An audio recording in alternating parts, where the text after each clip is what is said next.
there are several things that traders are watching. Once again, Carl, we're back in the special relationship between the yield on the 10-year and the indices. The yield up above 315 for today would put some pressure on the markets. Right now, we're down in neutral territory. They break that 4,000 area, it'll be key.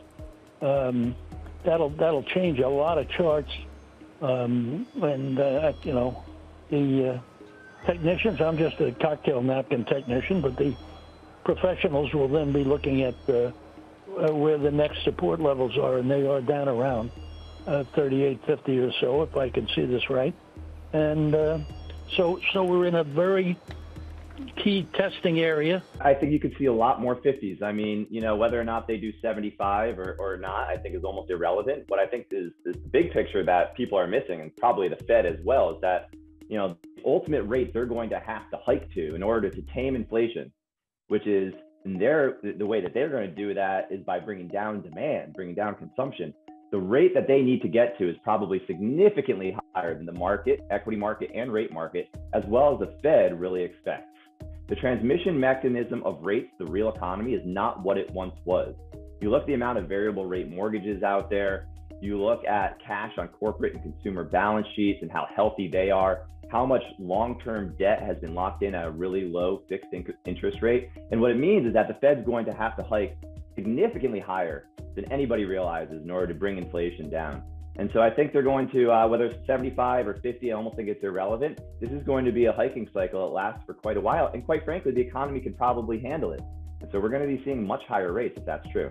I do think that the volatility may not be over. So typically when you see regime leadership shifts in the market, this typically leads to a lot of volatility. We've seen multiple shifts within the market right now, going from Fed and zero interest rate policy to tightening. We're seeing, globalization to deglobalization. We're seeing a lot of regime shifts within the market. So we do expect that it could continue to be a volatile year.